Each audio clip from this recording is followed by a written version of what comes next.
Hi guys, welcome to Inspirational Dentistry with Dr. Mudasser. So we've had some really fantastic guests on this show. Last time we had Dr. Atifo Papa, and he wanted us to understand, especially younger dentists, to make the right choices and the right decisions. That's both in life as well as clinically. So deciding whether you should do, for example, a molar and endo, or whether it's better to refer to a specialist. And he also wanted to stress about things like crown lengthening and things like that. So he made a special request for me to mention this time. So that was the purpose of the previous podcast. We've had some really fantastic guests. We've had Cindy Metzger, we've had Robert Pitt, we've had Dar Radfer, we've had some really famous people on this show. And today, without further delay, we've got the fantastic Dr. Alan Stern. Welcome, Dr. Stern. Mudasser, it's so great to be here. To be in the UK with you is something I could never have imagined. And to follow up my friends Bob Pick and Cindy Metzger, two great people. I am proud to be in the company of this group. Thank you so much for having me. Brilliant. Before we went live on air, we kind of really resonate, and we really, obviously, both our coaches. Obviously, we had Bob Pick, who's also a coach, and whenever coaches get together, it's really exciting because we have so much similarities and so many and we really feel passionate about trying to bring a coaching culture into dentistry and trying to basically help people enjoy life as well as their dentistry, because it doesn't have to be as stressful as we make it in a way. And it's all about understanding ourselves and helping us enjoy and live a fulfilling life. So tell us about your story, Alan. Mudasser, my story is long because I'm practicing dentistry 41 years. And in that journey, I've seen so much change. And those changes are very difficult. Change is difficult for us dentists to adapt to begin with. And when we went from a change of real old-fashioned professionalism to a whole batch of overregulation and consumerism and consolidation, those changes were very difficult for me. And the other part of it is that our training here, and forgive me, I do not understand the training in the UK, but sometimes we chase this perfectionism and we chase this dream that doesn't exist. We compare ourselves to other people and we kind of lose track of who we are.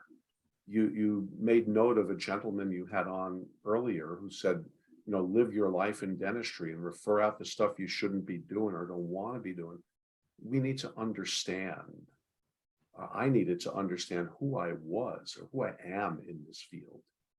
And until I did that, I paid a terrible price. I spent money where I shouldn't be spending. I made business decisions that were inappropriate for me. I took advice that was very good advice, but not good advice for me. And it cost me. But you know what? What I'd like the dentists to understand is that we all make mistakes. And we talked about stress. Show me a person without stress, Mudasser, and I'll show you a cadaver. The only, it's how we deal with stress. And what I did with some really good help from a world-class therapist and a world-class peak performance coach is I figured out who I was, and I understood that my life is worth something and my career is worth something. And I do great things in my own imperfect way. And when I adjusted my life and my lifestyle to who I am, magic happened. I think this is a very powerful thing. I think all coaches or good coaches have been through this process of being self-aware, knowing your own strengths and weaknesses. Sometimes we're our worst critic. We be so harsh on ourselves, when something, and the thing is, we all know dentistry isn't a precise science. There's always things that can go wrong and do go wrong. And, we live, Dr. Block was talking about living in we work in millimeter spaces. So the chances of something going wrong is actually quite high, and it's something that we you know, when things go wrong, we kind of almost you know, really sort of be really harsh on ourselves. So it's important to understand these issues. So tell me about how you basically became a coach, and what sort of things did you go through when you made that decision to become a coach? Great. Just let me augment something that you said before, and that is we're harsh on ourselves. We need to be as gentle on ourselves as we are on our patients. Give ourselves the same grace and the same human kindness. So that's really an important message, and I'm so glad you brought that up. How did I become a coach? When I revitalized myself, when I redefined myself, I realized that I'd spoken to thousands of dentists in my 4 decades. And the more I listened to people, to my colleagues, after I really figured it all out, the more I understood that my journey is not that unique, that everybody needs to hear what I went through, and that it is possible to transform your life and really become happy. Happiness is a choice. And how many times do we see our colleagues just whining, crying, bemoaning things, and we forget that we should be celebrating our victories. We do miracles for people that nobody else can do. When I realized that in myself, that even my silly little class 2 composite changes a person's life forever, or if we do an all-on-4, or if we do an aesthetic case, a composite bonding case, or veneers, we are changing the quality and sometimes the quantity of a person's life in a way that nobody else can. We got to celebrate that. And my background is very unique in that I am the son of a Holocaust survivor and the son of another parent who was quite verbally abusive. And I overcame all this. And dentists carry stuff with them that's a lot lighter than the stuff I carry in myself. So knowing all this, I have the knowledge and the firsthand experience of overcoming this stuff. And I help teach people to find their sweet spot in dentistry, to build a team around them. Because, Mudasser, you know this, nobody gets there alone. We need people, we need an office team that's with us 100% of the way. There's a way to build that and a way not to build that. And the people need us, Mudasser. People need you and me and Bob Pick and all of the other coaches that you and I are familiar with. There's one right coach for somebody out there. No one gets there alone. So I know that it's my calling. This is a calling that I need to do to help my colleagues, to really give them an insight that perhaps nobody else can. Absolutely, and I think that's the thing, because dentistry itself, I feel, and I feel like I keep repeating it, it is and can be quite a lonely place. It's you and that patient a lot of the time, and you're working in confined spaces, and you know there's a lot of things that can happen. And I think it's important, and I learned it really important to have people around you, have that supportive network, because 9 times out of 10, whatever's gone wrong, somebody else has done it as well. Yes. That's the thing. But it's just, we don't always sort of be open about these things, especially because there's almost a sense of fear of judgment, or fear that people will judge us if we weren't able to do something, and I think that's the key culture that I personally want to change within the UK, and I'm pretty sure it's you know, it'll be in the US as well. But that's a key component that I want to change. Yes. that you know, coaching really teaches us to be non-judgmental. You know, everyone's at different skill sets. Everyone's at different. Some are great clinicians but can't communicate that well. Some are the opposite, and we all fall into different things. And then behind that, there's actually a person as well. There's the clinical bit, but there's also a person. And I think we have to understand who we are. Like you said, we have to understand our personality type. We have to understand what makes us tick.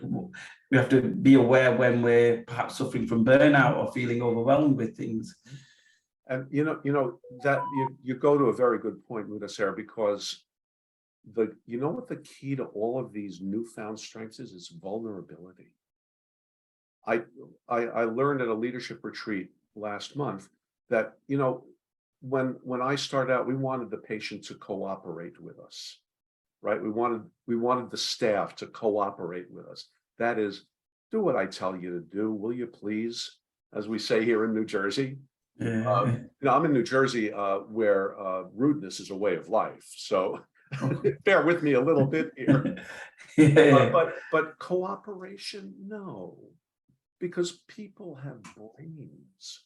The people who work with us have brains. Our patients have brains. They're just not attuned to what we know. So we went from cooperation, do as I say, to we went from compliance, do as I say, to cooperation. All right, let's work together. Come on, I'll show you and just do it. The key to it all is take it up a notch to collaboration. Isn't health a collaborative effort between we caregivers and the care receivers? Isn't a successful practice a collaborative effort between we, the practice owners or the practice leaders, and the people we need? My people don't work for me, Mudasser. They work with me. They work with me for the mission of my practice, which is mine, uniquely mine, and they have helped me write it and rewrite it. So if we unite with our teams on a mission, whatever it is your mission is, whatever your sweet spot is in dentistry, and get a group of people who believe in what you're doing and who are like-minded, and you push together forward, rather than engage in this tug of war. Oh, this way works. Oh, it doesn't work. Do it this way. It's so much better if you're moving together. And even with a patient, floss your teeth, Mr. Patient, or else. Or else what? How about, Mr. Patient, how do you see your health? What would you like to accomplish, and how can I help you accomplish it? Let's work together. And it'll never work 100% of the time. It'll never take all of the stress out of it, but man, it makes life so much easier. And when you say to yourself, I'm just working with somebody right now, I made a mistake. Oh my God, my taper is 12 degrees and not 6 degrees. Or, oh, the endo is a half millimeter short. Oh, no. How do we take care of it? How do we make good on it? And what do we learn from it? Because there's very few things we can do, Mudasser, that are not fixable. So the crown margin is open, make a new crown. Absolutely, All right. Absolutely. I think what we're discussing really in essence here is a leadership style. And what we're talking about is how coaching, in fact, is really like top businesses, and everyone now realizes the power of having a coaching style of leadership. And what coaching a style of leadership is, where you collaborate and work with your team to find and get the best outcome, and everyone performs and empowers each other to perform better. And I think that's what that's what sort of we're describing here. Gone are the days where even employees, they don't expect you to treat them in that way, in a dictatorship kind of way, because all that does is it builds resentment, and then obviously end up leaving, or you end up having problems, and the outcome is not a very well run practice with a bad reputation as well. And patients can sense these things as well. So that's why it's really, really important to adopt this kind of a leadership style where everyone wants to do better and strives to do better all the time, and works on that. So tell me about this, of the book you've got in the background. How did that come about? Oh yeah, I forgot about that. So in developing Better, Richer, Stronger, which is my community, I work with a coach. I work with a just a wonderful business coach who's become a mentor, a friend, a brother to me. And when I first started working with Mark LeBlanc, uh, I told him what I'm all about. I told him what I'm trying to accomplish. And he said to me, "You're writing a book." I said, "Mark, I don't have the time. I'm practicing dentistry and I'm trying to get this off the ground." He said, "Alan, you're writing a book." And after a few exchanges back and forth, I wrote the book. So the book debuted in 2019, and it was a bestseller when we hit. It was a bestseller for a number of weeks, and I'm just overjoyed about it. But it is essentially my story, what led me into dentistry, what my mistakes were, what my triumphs were, and I have some other stories of triumph in there. It's a very simple read, and it gets people motivated and moving. This is hard work. There's no question about it. But if we focus on what I said, on the special things we do, and if we're privileged enough to be practice owners, and that no matter how problematic it is for you folks, it is a privilege. And we're an endangered species also, but we're an extremely privileged species. So this book, is it about life, or is there a dental theme about it? Yes, or do to you both. amalgamate? Okay. Yes, to Okay. both. It is about life. It is about pursuing happiness in dentistry. It's about realizing who you are and working it. But it's also about the rewards of doing that work, of focusing on the positive and structuring your life around your happiness. Right. Enjoy the ride. We are meant. You know, what good is it if we're living in misery? We are here in the United States. The United States Constitution said we're endowed with 3 unalienable rights: life, liberty, and the pursuit of a Tesla. No. The pursuit of a big house. No. The pursuit of happiness. So we need to Dr. Stern, I think we have this little problem. I've just realized that we've actually live on my Facebook rather than live on the actual group. So I just need to adjust that. Let me just see. And you need to forgive yourself for that also. The world's not coming to an end because you made a mistake. Your crown margin is open, Mudasser. What are we going to do?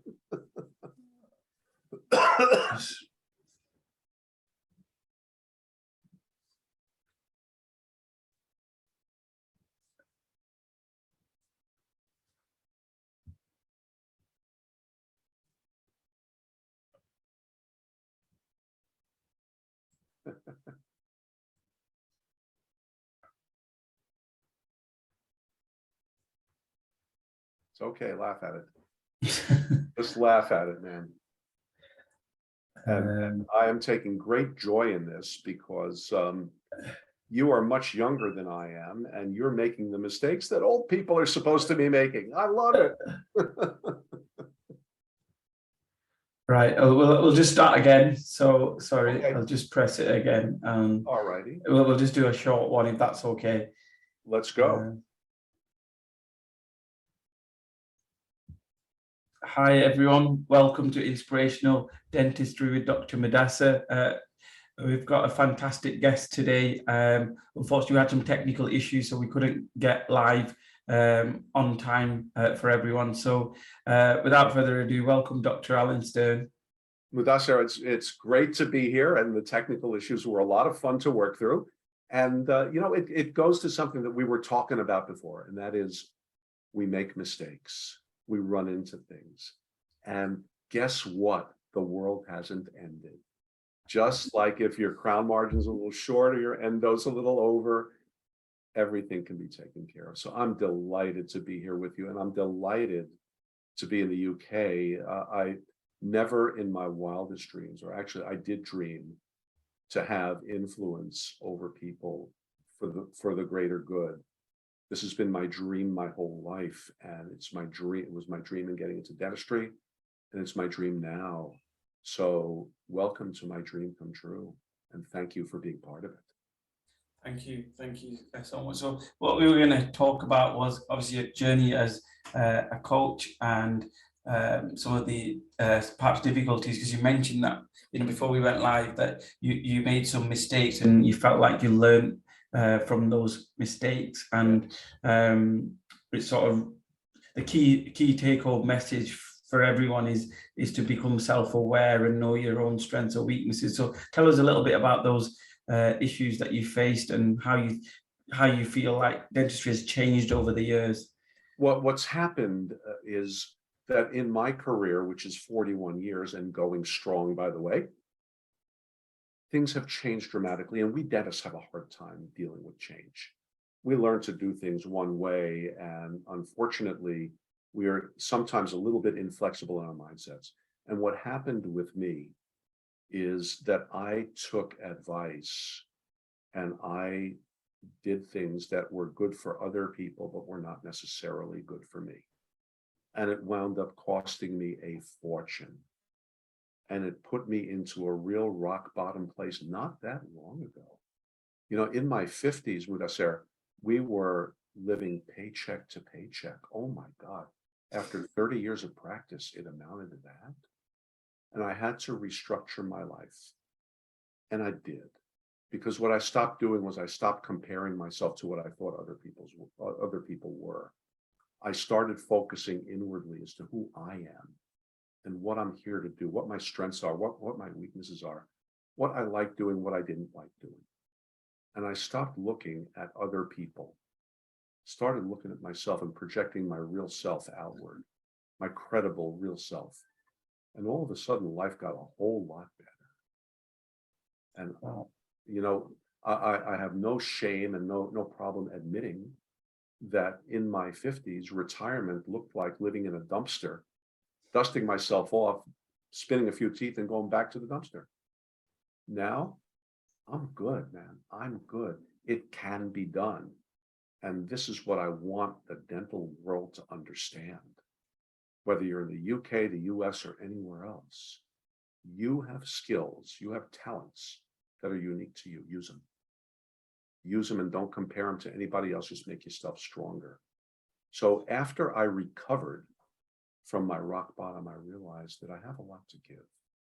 As a practicing dentist, just like you, we can advise practicing dentists probably better than anybody else because we know what it's like. We've got that handpiece imprinted in our fingertips.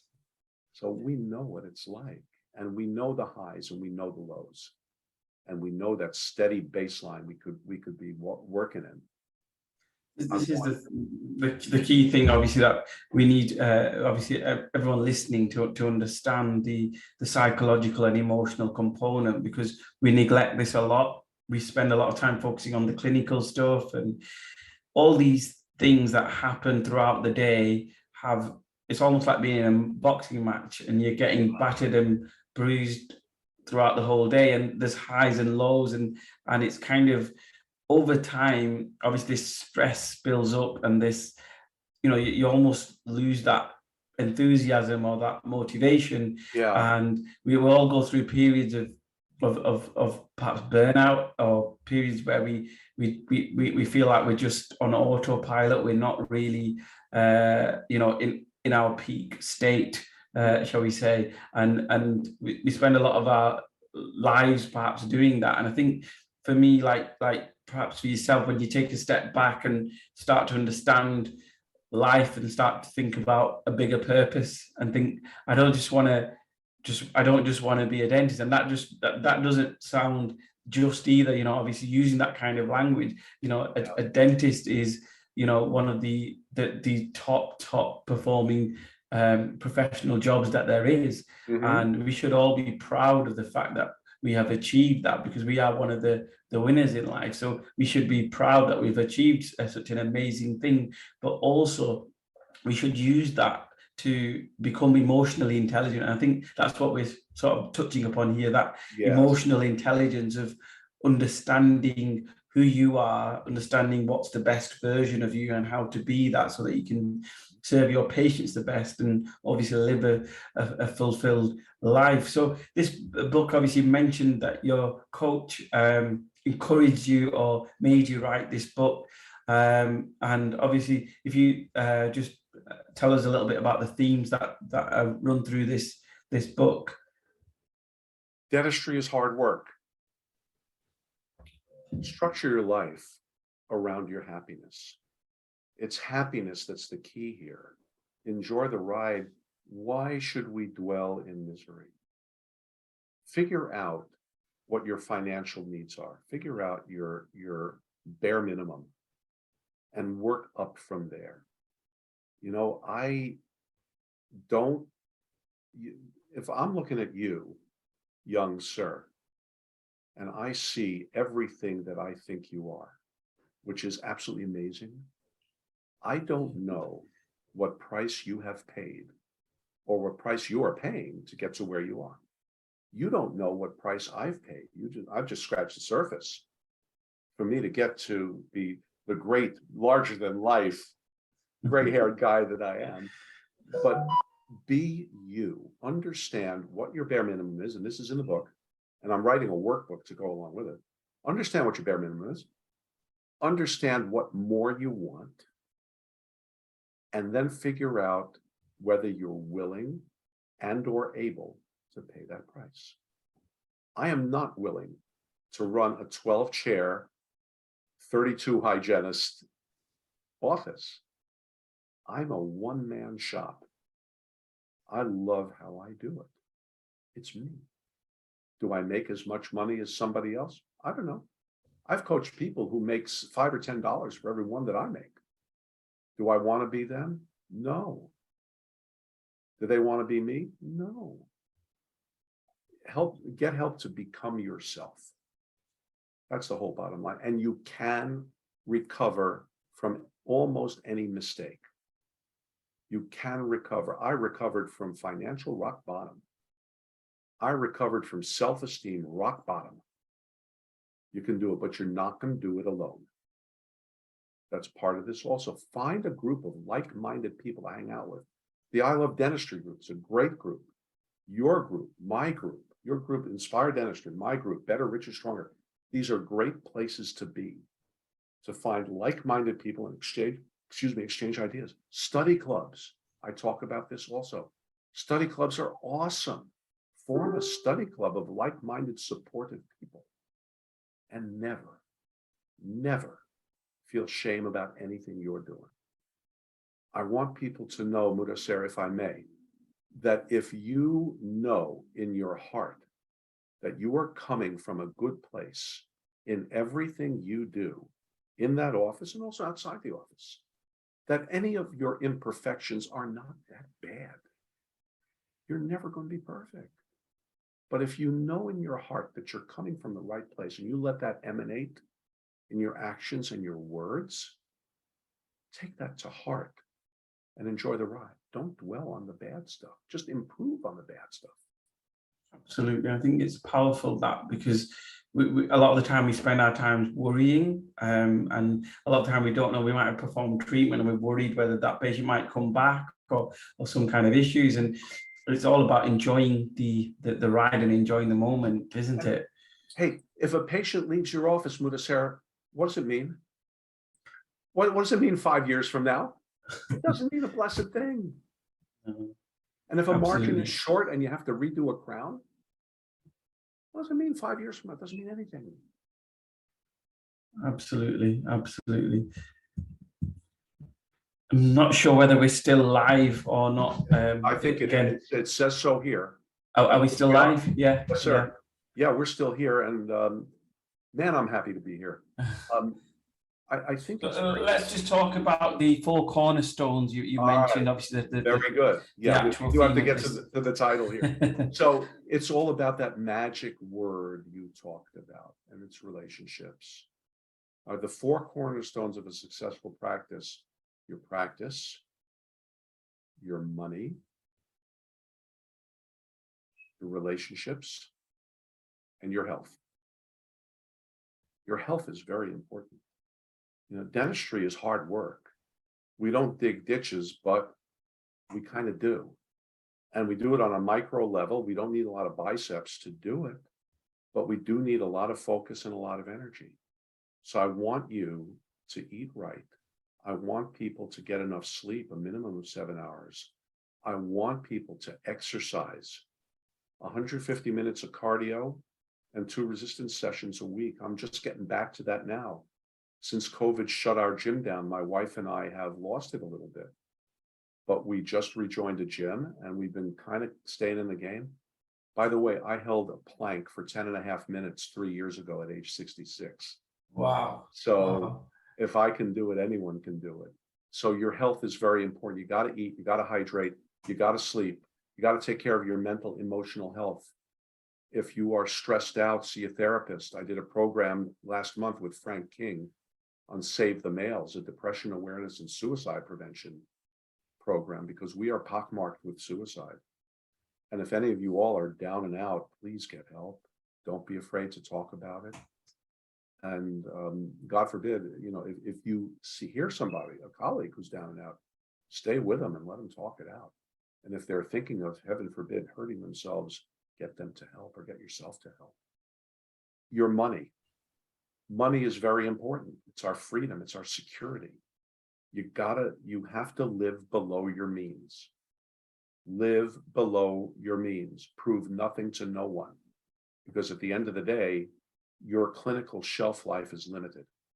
You're going to want to stop earning at the level you're earning at. And in order to do that, you got to save aggressively.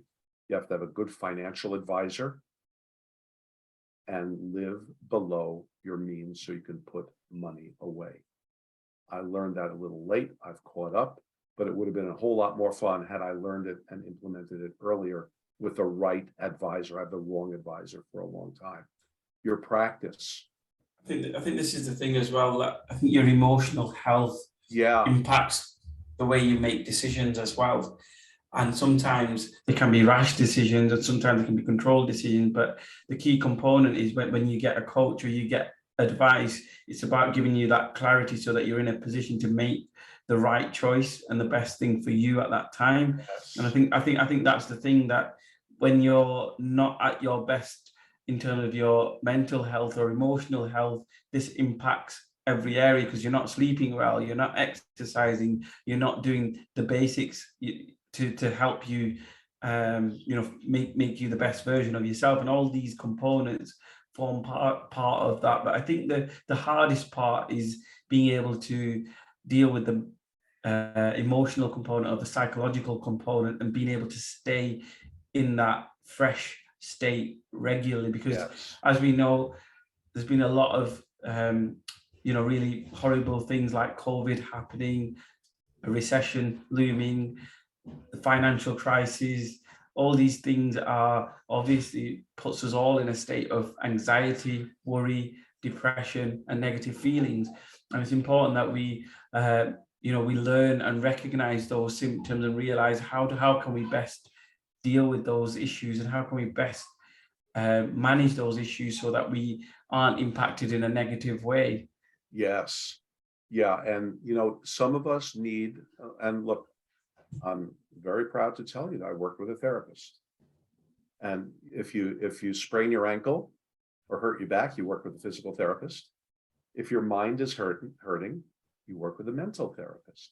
If you need help with, if you're not seeing things in your practice or your life, and you're not quite, you know, that badly off emotionally, a coach will help you see your blind spots and will introduce you to newer and different ways of thinking that might help you. Because you know this as well as I do. If you keep doing the same thing and you expect something different to happen, that's a definition of insanity. And Exactly. coaches like us, we can help. We can listen to other people. My coaches, I have a dental practice coach, I have a business coach, and I have a fitness coach. Why? I have a good dental practice. I have a great coaching business, and I'm pretty fit. but I don't know everything. And there are things that I don't see that my coaches and advisors teach me. And I continue to learn dentistry from some of the best minds in the world.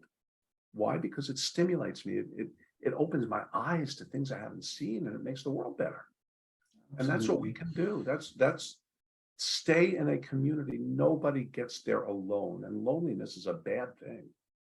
And any mistake that you might make, like you said before, somebody else has made that same mistake, and somebody else is out there to give you the wisdom. Exactly.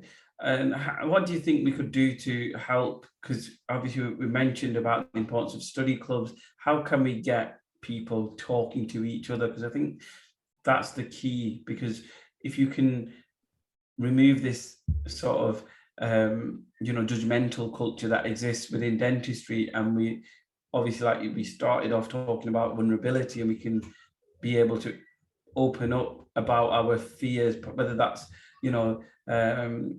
maybe it might be even just going to work. You might feel like stressed about going to work. It might be a particular area of dentistry that you don't feel comfortable with. It may be particular people that you're working with, and how do you think we could somebody who's perhaps struggling with various parts, as well as being a dentist, as well as being a family person, all these responsibilities, what do you think, where do you think they should start? Obviously, we mentioned the coaches, but how do you think we could, because I think dentist to dentist understand each other, because we go through the same problems. Yes. And you could talk to your partner or whoever, and they might forever, but they still don't get it.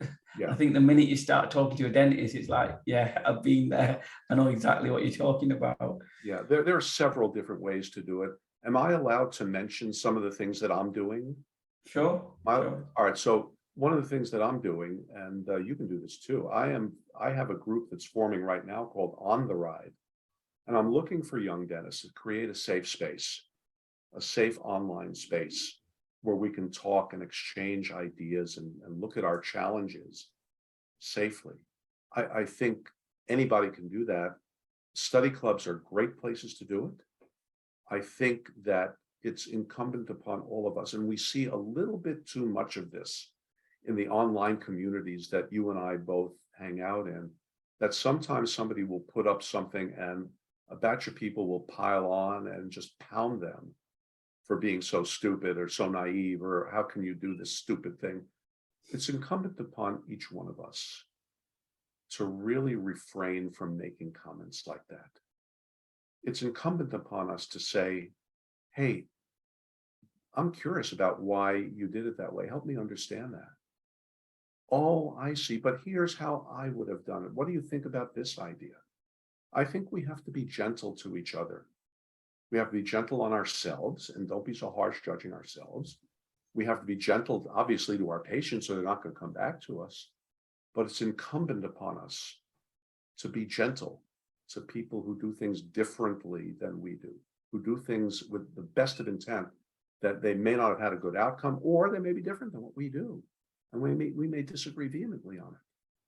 But if we pull back and come at it from a place of curiosity and exploration, it's better. There's more than one truth out there.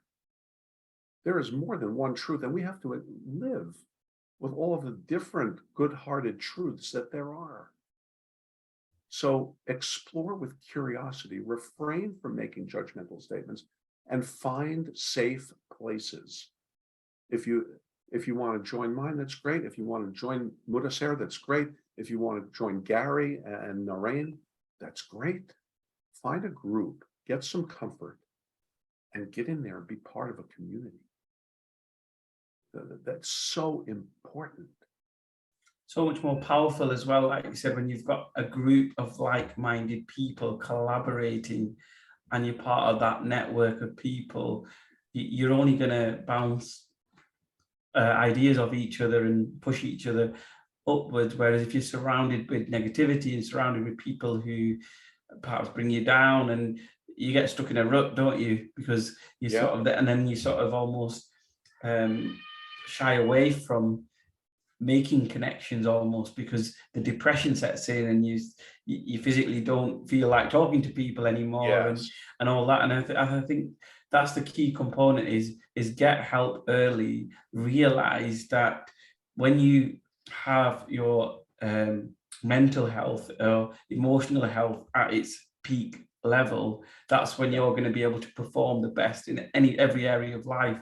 And I think that's what we're trying to get at, that if you focus on improving that, and it's something that obviously with perhaps physical illnesses we can see, but I feel like your psychological or emotional health can later on manifest in disease, but it's just because you can't see it right now doesn't mean it's not going to have. So it's like stress. It's clearly recognized several diseases are stress induced and have a lot of correlation with stress. So I think people have to understand the importance of keeping stress in check, because the more you let this fester, the later on the complications could get far worse. And you look back in your life thinking, I wish I didn't stress so much. I wish I hadn't got so worked up about this situation. And that's why I think this book would be so powerful for people, because it's all about really living in the moment, isn't it? It's all about realizing that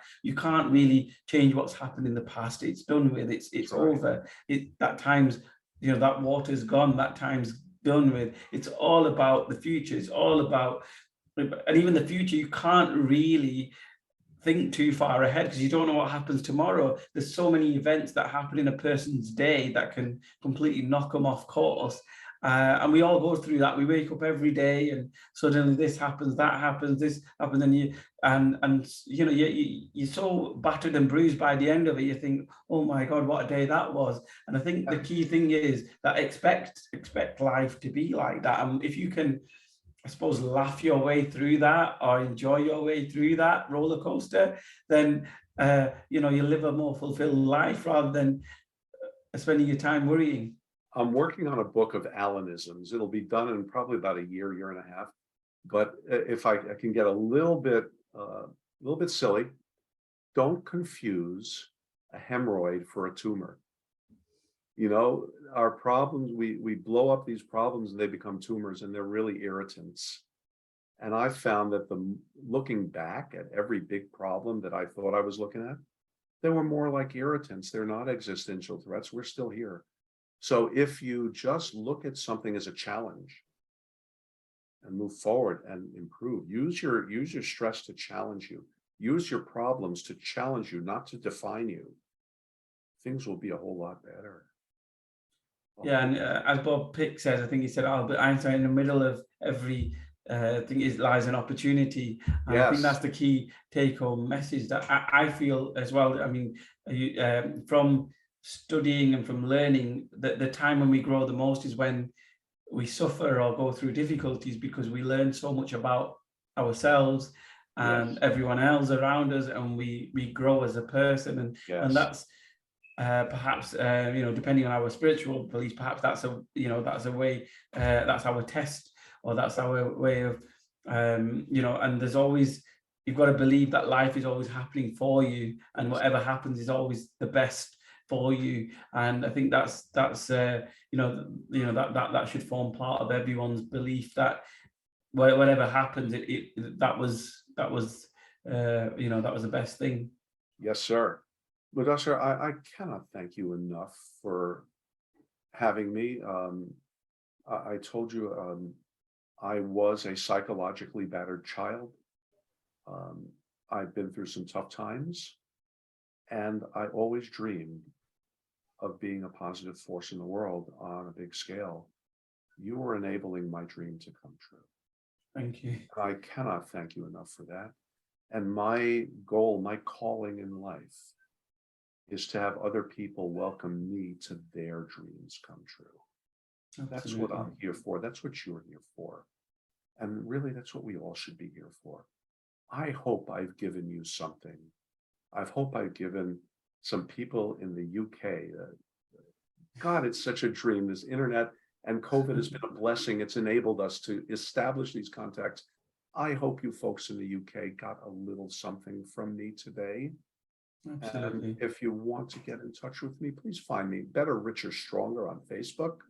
Please come join me and stay with this I Love Dentistry community. These are great places to be. And of course, your Inspired Dentistry, that's where we got to be. The world needs us, and the world needs everybody else out there. Let's do it. Absolutely, that's powerful words. Thank you, Dr. Stern. Really enjoyed that podcast. It was really fascinating to see your journey, and I really wish you every success. Thank you so much. All right, and I hope to meet you in 3D and give you a big hug, my friend.